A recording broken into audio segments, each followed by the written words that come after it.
might be doing everything right, sending dozens or hundreds of applications, tailoring your resume, and building a good portfolio. But if your resume has one or two or more of these red flags, you could be getting filtered out and cut before anyone gets to see it.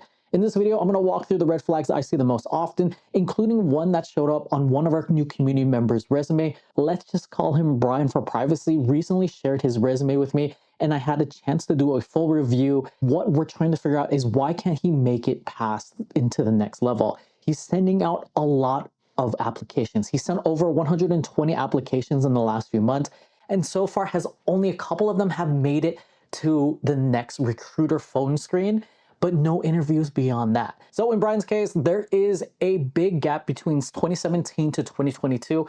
And I think within this time, what I know of him in the questionnaire, that he might have been pursuing music and being able to tour around the world, which is awesome, by the way.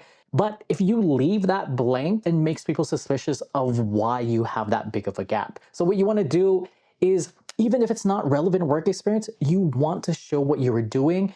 And you can also position in a way that makes you a better candidate or just a way to stand out. My wife took a 6-month sabbatical, travel all over Asia, and then she was able to put that on her resume, and then it made her stand out and was a talking point of how she was a better social worker because of it. Angle it and position it to make you a better candidate. The next big red flag that I found was an accumulation of a bunch of small errors. There's going to be formatting, grammar, and inconsistency issues. What can happen is if AI is broadly reviewing your resume at a high level and you don't give it the direction to check for inconsistencies, grammar, and other small details that might get you filtered out, then it could get missed. But you have to give the direction so that you can have it look for this specifically. Because I know Brian was putting this into AI and then having different systems check and give him a score and stuff. But if you have the experience and you're a better fit and you can solve the problems, they're going to be a lot more lenient. But if you're newer and you don't have that, you have to have a near perfect resume because you're competing against other people who have more experience than you. So you have to stand out in other ways. One of the things that I noticed was the years inside his resume of how he was displaying it. 2-digit month and then 2-digit year, and then 2-digit month with the 4-digit year. And I also saw just the year, just a 4-digit year across all of the different sections. All of these inconsistencies are things that people will notice. And these are things that I've seen people directly call out because what this shows is that how detail oriented you are and how you're going to bring that into your new positions. I had a VP who would be like the final interview.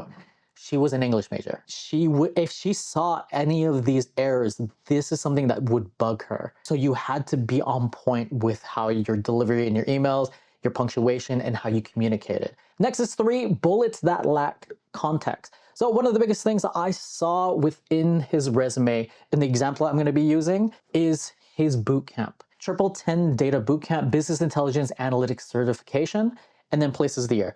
This is good on its own, but it lacks context. And what I mean by that is there's going to be people that your resume is going to get to who do not know what this means or how reputable this bootcamp is. So you need to spoon feed them the information before they make assumptions. Because there's a bunch of different things that they could be thinking about. They could be thinking about, is this just a weekend bootcamp? Is this an online course from Udemy that they call a bootcamp? Is this just a one-day bootcamp? But they don't realize that this is a 4-month intensive bootcamp. Future Jeff here. Correction. He did place how long it took and how intensive it was. But when I originally looked this up, it said that it was a 4-month program. But looking at this, he did it from December to July, which is a 7-month program. So this shows you when people are skimming, they're going to miss things. So you do need to put it here as well.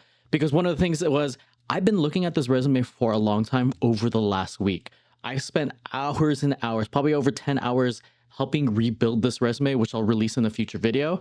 And I still miss the fact that this was he put how many months it took him to complete this.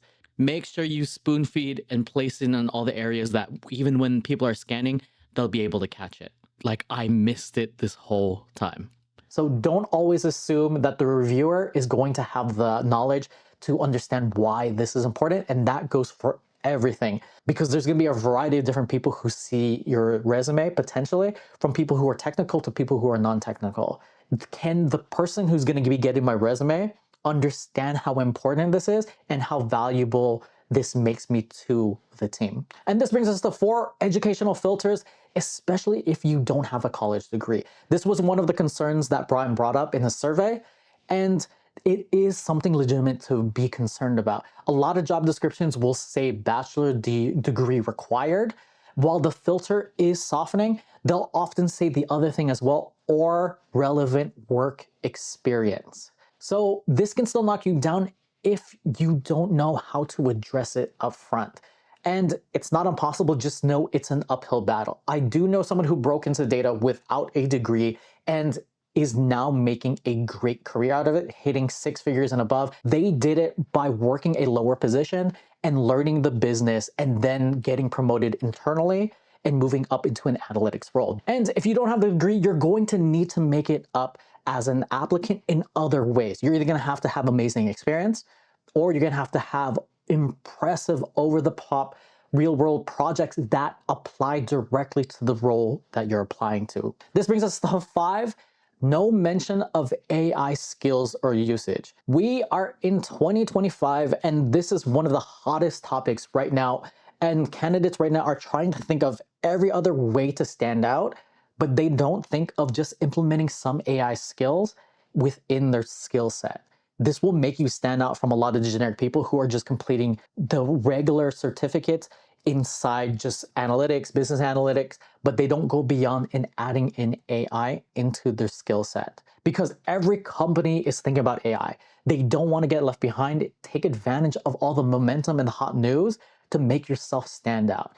And then you can just do a regular course from a reputable, recognized tech company or college and institution. Also, you could mention how you're using AI chatbots, either ChatGPT or Gemini, to improve your overall process and skills as a data analyst, business intelligence analyst. Because that's what hiring managers want to see, that you know how to use AI and you're using it to improve your productivity. Which brings us to 6 generic resumes with no industry or business focus. So what I mean by here is not personalizing the resume with what you have existingly. It's about how you're focusing and niching down into a specific industry. If your resume and portfolio feel like they could just be sent to any company, they'll blend into the sea of generic applications that are sent out, so you're not going to stand out.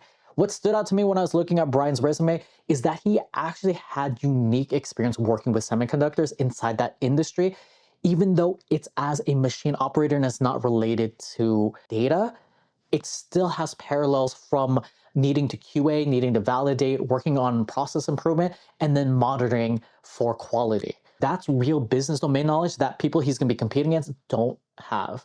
And the thing is that he didn't position this in a way that aligned with the data analytics roles in that industry. So what he can do is start to marry both of them and position in a way that makes him a unique candidate because he has this unique domain knowledge, combining it with his business intelligence skill set that he just learned, with being able to deliver real values because he was able to do it at the machine operator level. Now he can transition that into a data analytics roles that knows it at the ground level, at the trenches.